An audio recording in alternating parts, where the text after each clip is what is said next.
नमस्कार मंडळी, स्वागत आहे तुमचं एस पी मराठी कथा या चॅनलमध्ये। आजची गोष्ट आपण बघणार आहोत दृष्टिकोन। महाराष्ट्राच्या सह्याद्रीच्या कुशीत हिरवेगाव नावाचे सुंदर गाव शांत खेडे वसलेले होते। या गावाचं वैशिष्ट्य म्हणजे गावाच्या मध्यभागी असलेले एक विशाल वडाचे झाड, ज्याला शेतकरी प्रेमाने वडदादा म्हणत असे। वडदादा हे केवळ झाडाचे नाव नव्हते, तर तो गावाचा आधार होता, गावाच्या गप्पांचा केंद्रबिंदू होता। वडझाडाची सावली इतकी मोठी होती की दुपारच्या वेळी सगळे गावकरी तिथे जमून आराम करत असे। मुलं फांद्यावर खेळत असे, मोठी माणसं सुखदुःखाच्या गोष्टी करत असे। एका रात्री सोसाट्याचा वारा सह वादळी पाऊस आला। जेव्हा गावकरी वडदादाकडे गेले तेव्हा त्यांनी पाहिले, वडदादाची एक जुनी मोठी मजबूत फांदी तुटून जमिनीवर पडली होती। गावकऱ्यांच्या चेहऱ्यावर दुःख पसरलेले होते। अरे देवा, किती मोठे नुकसान झाले, एक वृद्ध काका डोक्याला हात लावून म्हणाले। आता वडदादा अपूर्ण दिसतोय, किती वर्षांची मेहनत एका रात्रीत वाया गेली। एक महिला म्हणाली। सगळेजण नुकसानीच्या भावनेतून त्या तुटलेल्या फांदीकडे पाहत होते,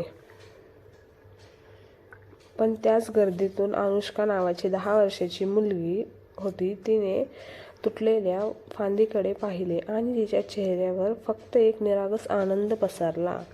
आपल्या आजोबांना म्हणाली, आजोबा, मला वाटतं वडदादा अजूनही दयाळू आहे। आजोबांनी आश्चर्याने विचारले, अनुष्का, तू असं का म्हणतेस? तेवढं मोठं नुकसान झालंय? अनुष्का म्हणाली, नाही आजोबा, वडदादाने ही फांदी आपल्याला दिली आहे। आता आपल्याला बसण्यासाठी लाकडी बेंच मिळू शकेल। आपल्याकडे बसायची जागा कमी पडायची। आता वडदादाने आपल्याला लाकूड पुरवले। तिच्या वेगळ्या दृष्टिकोनामुळे सारे गावकरी क्षणभर दबकले। त्यांना जाणवलं की ते फक्त नुकसान पाहत होते, तर अनुष्काने त्यातून संधी शोधली। अनुष्काच्या विचाराने गावकऱ्यांना नवीन दिशा मिळाली। त्यांनी ती मोठी मजबूत फांदी घेऊन तिचे लाकूड व्यवस्थित कापून आणि वडदादाच्या बुध्याखाली एक मोठी गोलाकार टिकाऊ बैठक तयार केली। आता वडदादाची फांदी वाया गेली नव्हती, तर ती गावाच्या सामूहिक आनंदाचा एक नवीन भाग बनली होती। संध्याकाळी त्याच नव्या बैठकीवर बसून गावकरी गप्पा मारू लागले आणि प्रत्येक वेळे अनुष्काच्या वेगवेगळ्या दृष्टिकोनाची आठवण काढली।